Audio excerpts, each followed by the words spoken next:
에베소 교회가 주님이 사랑했던 그 교회가 변질되어 버렸어요. 많은 칭찬받을 일들이 있었지만은 우리 주님이 오셔서 많은 칭찬보다는 그 변질된 그 하나를 가지고 너희 자세히 돌아보아서 어디에서 그렇게 떨어졌는가를 주의 깊게 살펴 회복시켜라. 아니면 너희들 촛대를 옮길 거다. 이제는 내 교회로 인정하지 않는다. 그러므로 그냥 우리 교회는 끝까지 교회다 생각하지 마라. 돌아보아라. 그 원인을 찾아보아라. 그 원인이 발견되면 너희는 돌이켜 회개하고 그 일을 다시 붙잡아라. 오늘 본문은 경주자를 언유로 해서 훈수를 두고 있습니다. 이기기를 다투는 자마다 모든 일에 절제한다. 성도님, 우리는 다 이기기를 원하는 분 아닙니까? 그렇지요? 앞서기를 원합니다. 1등하기를 원합니다. 속된 말로 말하면 출세하기를 원합니다. 좀 더 고상한 말로 말하면 우리는 다 행복하기를 원합니다.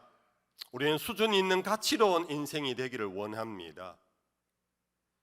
그러려면 너희들은 모든 일에 절제하라. 그냥 행복해지는 거 아니다. 그냥 올라가는 거 아니다. 그냥 승리하는 거 아니다. 그냥 1등 하는 것이 아니야. 너희들이 그렇게 원한다면 너희들은 심어야 한다. 무엇을? 모든 일에 절제해라. 영어에서 절제는 우리가 생각하는 절제 그러면 쉽잖아요. 어떻게 생각합니까? 상당히 보통 쉬운 말의 이해는 이렇습니다. 적당히 해라. 절제를 적당히 하는 것이라고 여깁니다. 그런데 성경은 그 뜻이 아닙니다. 성경에서 말한 절제라는 것은 영어 성경의 번역을 이렇게 하고 있습니다. 셀프 컨트롤이라고 번역합니다. 자기를 다스리는 겁니다. 적당히 하는 게 아닙니다. 열만큼 하려고 그렇게 애쓰지 마라. 5 정도만 해라. 이게 절제가 아닙니다. 비록 열만큼 하더라도 자기를 다스림 속에 10가지에 가면은 그거는 너무너무 아름다운 것이다.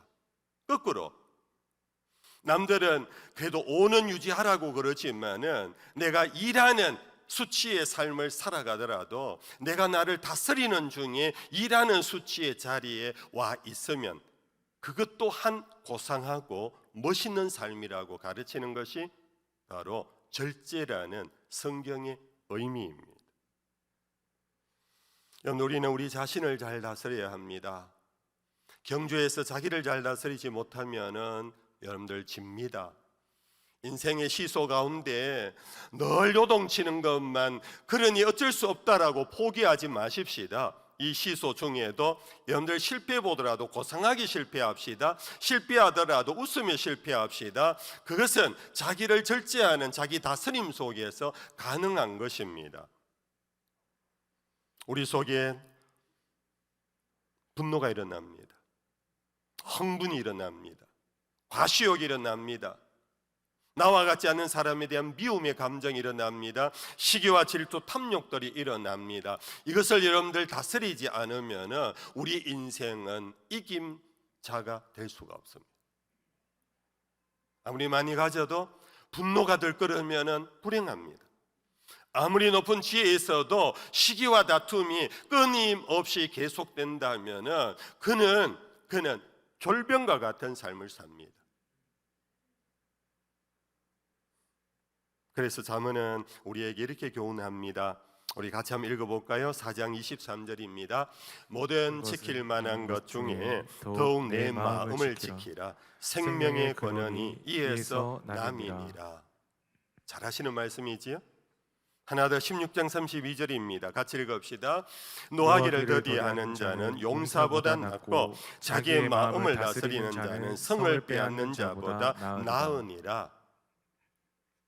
뭔가 와닿습니까? 하나 더 봅시다. 25장 28절입니다. 자기의 마음을 제어하지 아니하는 자는 성읍이 무너지고 성벽이 없는 것과 같으니라. 큰 성읍을 건설하고 높은 성벽을 세운다고 내 인생이, 이 도시가, 이 나라가 영원 무궁토록 평화와 안전한 것이 아니다. 네 마음을 제어하지 못하면, 다스리지 못하면 그 큰 성읍도 높은 성벽도 의미가 없다. 그런데 우리가 여기서 한 가지 생각할 것이 있습니다. 이 마음 다스림은 자기 속에서 원인자가 있어 일어나는 감정, 의지, 이런 것은 다스리기가 비교적 쉬워요. 예를 들어서 여러분들, 뭔가 모르게 오늘 내가 우울하다. 교회에 왔는데 집사님 오늘 표정이 왜 어두우세요? 그 순간 환하게 밝힐 수 있어요.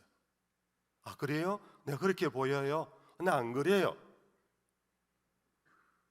여러분들 충분히 경험이 있으시지요? 이른바 위선할 수 있는 것이 우리들 나름 능력이에요. 외식할 수 있는 것이 우리들 속에 있는 힘이에요. 충분히 꾸밀 수 있어요. 충분히 내 안에 원인자가 있을 때는 그것을 잠시라도 제어하고 잠시라도 바꿀 수가 있어요.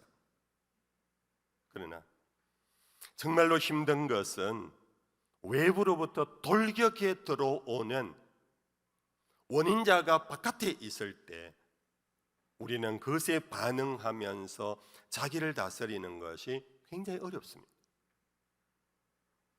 실례를 하나, 아담은 인간의 아르케 원형입니다. 그는 부모로부터 태어난 존재가 아닙니다. 하나님이 직접 손으로 헐게서 지어 만든 최초의 하나님의 형상의 아르케 원형이에요. 그래서 그 속에는 감정 조절을 해야 될 그런 어떤 것이 없어요. 그 속에는 탐욕이 없어요. 그 속에는 죄악이 없어요. 그러나 아담 실패는 자기 속에 원인자가 있어서 그것을 조절하지 못함으로 다스리는 데 실패를 봐서 그가 무너진 것이 아니었고, 외부로부터 돌진해 오는 것을 그는 감당을 못했어요. 우리가 잘 아는 선악을 알게 하는 실과를 먹은 사건입니다. 먼저 그의 아내 하와가 그것을 따먹어 버렸습니다. 뱀이 그에게 접근했습니다. 내가 이것을 먹는 날 너의 눈이 밝아져서 하나님과 같이 될 거야. 그 순간 하와는 자기 마음을 다스리지를 못했습니다. 남편으로부터 들었던 하나님의 명령을 내려놓아 버렸습니다. 그런 순간 나무를 보기 시작했어요. 보자마자 그 사탄의 음성이 계속 들려온 거예요. 보는 중에 그것이 보암직했습니다. 탐스럽기도 했습니다. 먹음직했습니다. 그것이 독 사과와 같이 보이지 않았습니다. 아주 흉측한 뭔가 맛없는 것이 아니었습니다. 굉장히 보암직했고 먹음직했고 탐스럽기도 했던 것이 자기 속으로 돌진해 들어오기 시작했습니다. 결국은 그것을 다스리지를 못했습니다. 하와는 따먹고 말았습니다. 그것을 남편에게도 주었습니다. 남편 아담도 마찬가지입니다. 하와의 말에 하나님이 자기에게 주어 보낸 자기의 배필, 뼈 중에 뼈요 살 중에 살이 주는 것, 그것을 다스리지를 못했습니다. 따라가 버렸습니다.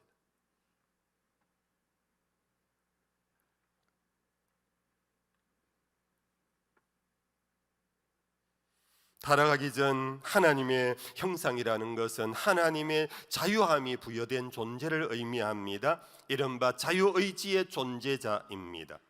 자기를 다스릴 수 있는 자유가 그에게 있었습니다. 그러나 그는 자기 다스림에서 실패보고 말았던 것입니다. 자기 다스림의 실패는 결국은 자기만이 무너진 것이 아닙니다. 곧 인류의 죽음의 문을 열어버리고 만 것입니다.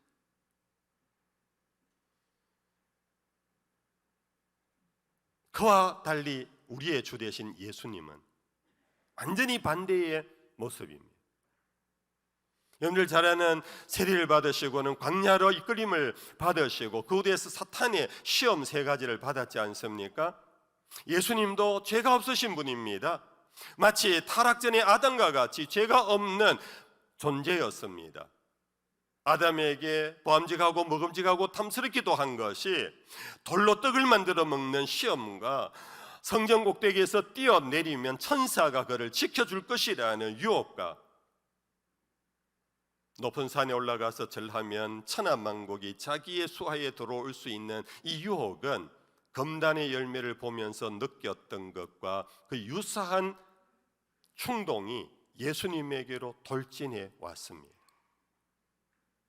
예수님은 외부로부터 들어오는 이 돌격을 예수님은 다스려 버렸습니다. 주 하나님의 말씀에 말씀이 그 모든 것을 다스려 버렸습니다. 더구나 예수님의 이 3가지 시험의 핵심은 네가 하나님의 아들이 아니냐, 하나님의 아들인데 너 왜 이렇게 굶주리고 있어? 하나님의 아들이 왜 초라한 모습으로 보이고 있어? 하나님의 아들이 왜 이렇게 나약해 보여? 너 하나님의 아들 아니냐? 드러내라고 하는 충동이었습니다. 예수님은 이 땅에 내가 하나님의 아들이라고 드러내기 위하여 오신 분이 아닙니다. 오히려 하나님의 아들임을 감추고 오셨습니다. 말씀이 육신이 되어 오셨습니다.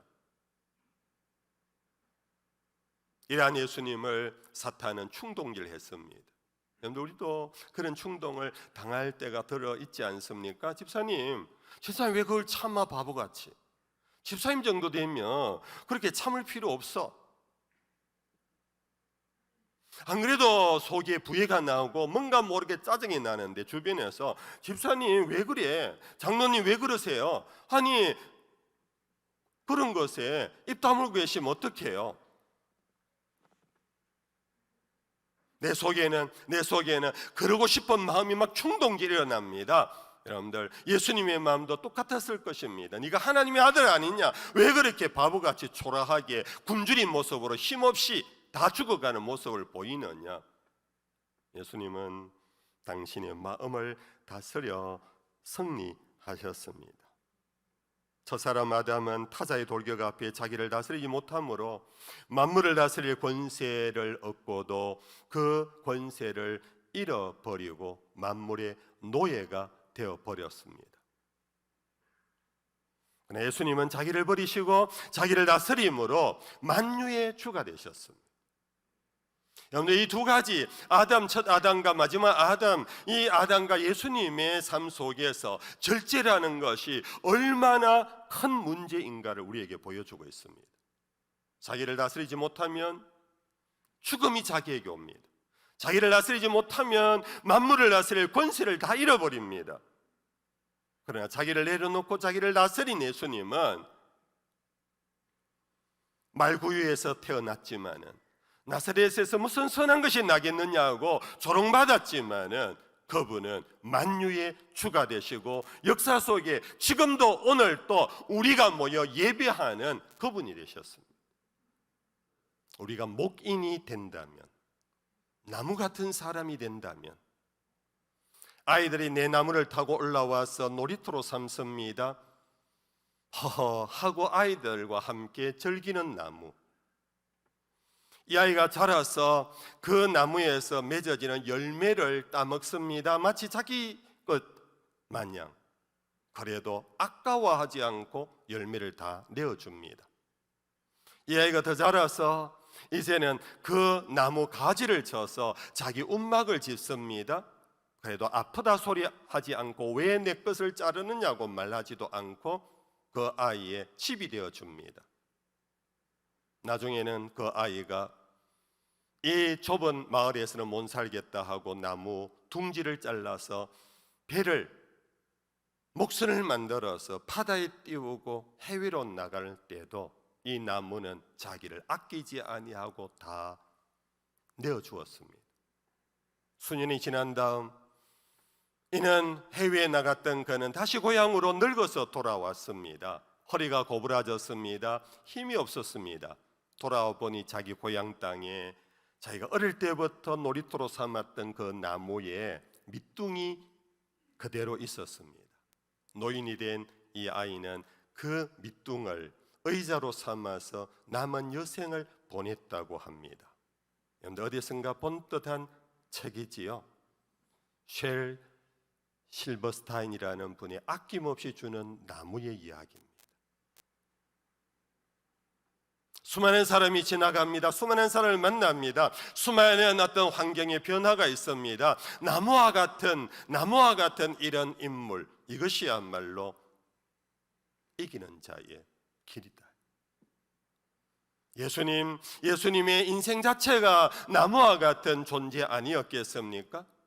예수님에게 오병이어 의해 많은 것을 얻어먹었던 사람들, 많은 사람들이 나병까지 고침받았던 사람들, 그러나 그들은 다 떠나가 버립니다. 예수님 십자가에 달릴 때 제자들마저 다 떠나버립니다. 그러나 예수님은 묵묵히 그 길을 가셨습니다. 아버지가 보낸 사명, 그 사명 앞에 어떤 것도 자기를 흔들지 못하도록 당신을 다스렸습니다.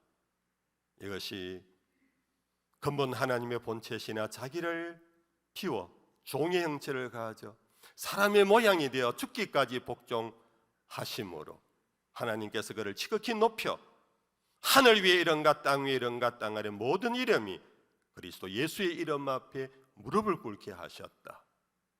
참 승리자의 길입니다. 오늘 우리의 승리는 성읍의 크기가 아닙니다. 우리의 승리는 성곽의 높이가 아닙니다. 우리의 승리는 칼과 창과 당금의 소유에 달려있지 않습니다. 우리의 승리는 만군의 여호와가 나와 함께 하신다는 믿음 속에 자기를 다스리는 절제하는 자가 비로소 최후의 승리자, 참된 승리자가 될 수 있습니다.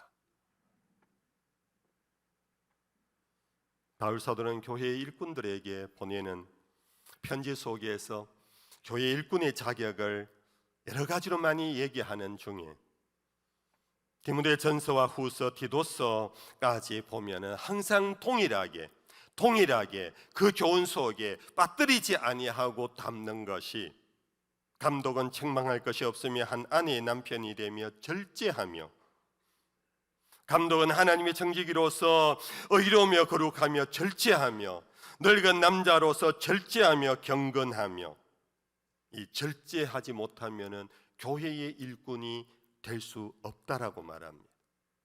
자기를 다스리지 못하는 자가 어떻게 교회를 다스리겠느냐? 이것이 아담과 하와에게 복을 주어 가라사대 생육하고 번성의 땅에 충만하라. 땅에 기는 것과 하늘의 공중에 나는 것 모든 것을 다스림의 권세를 주셨던 그때 아담은 자기를 다스릴 줄 알았던 때입니다. 아담이 자기를 다스리지 못하고 결국은 충돌해오는 공격해오는 유혹 앞에 무너지면서 그는 만물을 다스리는 자가 아니라 만물에 종속된 노예가 되어버린 것이 그 이후 오늘까지 인류의 역사의 길입니다. 우리의 세상을 다스린 것 같지만은 결국은 내가 만든 것에 종이 되고 있습니다. 내가 이 사회를 이끌어가는 것 같지만은 그 여론에 매여서 쩔쩔매는 정치인이 되고 있습니다. 우리는 자기를 다스릴 줄 모르면은 그 무엇도 다스릴 수가 없습니다. 말세에 고통하는 때의 한 상징도 디모데후서 3장 1절에 이렇게 말합니다. 너는 이것을 알라. 말세에 고통하는 때가 이르러 3절에 무정하며 온통함을 불지 아니하며 모함하며 절제하지 못하며. 여러분들 종말의 때 현상 속에 전쟁이 나고 기근이 나고 이런 것보다 우리에게 더 실제적인 것은 절제하지 못하는 것이 종말 현상이랍니다. 저마다 자기를 다스리지 못해서 만인이 만인을 향한 투쟁과 미움과 시기 다툼 속에 자기를 다스리지 못하는 것이 종말이랍니다. 이것이 우주적인 종말만이 종말이 아닙니다. 나와 너의 관계의 끝이 뭐냐? 내 자신을 다스리지 못하면 나와 너의 관계는 끝이 납니다. 부부 관계도 그렇습니다. 형제 관계도 그렇습니다. 교우 관계도 그렇습니다. 거꾸로 말하면은 내가 내 자신을 잘 다스리면 가정이 행복합니다. 교회가 은혜가 넘칩니다. 이 사회가 건강한 사회가 됩니다. 이제 말씀을 맺으면서 그러면 어떻게 하면 내가 나를 다스릴 수 있을까? 우리는 사실 탄식합니다. 사도 바울이 탄식했지 않습니까? 내가 원하는 선은 행치 못하고 원치 않는 악을 행한다고 호라 공고한 몸이로다 누가 이 사망의 몸에서 나를 건져내겠는가 탄식한 것이 그만의 단식이 아닙니다. 저의 단식이고 우리 모두의 단식입니다. 내 자신을 다스리지를 못합니다. 이것은 아담의 타락 이후에 우리 모두의 공통된 무능력, 무기력의 모습입니다. 그런데도 불구하고 베드로 사도는 그가 보낸 편지 끝에 그럼에도 불구하고 너희는 신의 성품을 가져야 한다. 너희 믿음의 덕을 가져야 한다. 덕의 지식이 필요하다. 지식의 절제를 가져야 한다. 여러분들 수주 전에 이 말씀 제가 한 주씩 나누어서 드린 거 여러분들 뭔가 기억에 꼬리가 있을 것입니다. 우리는 무기력하고 무능력한데 베드로는 우리에게 말합니다. 너희에게 하나님의 성품을 가져라. 신의 성품을 가져라. 어떻게 내가 신의 성품을 가질 수 있느냐? 나는 죄인인데.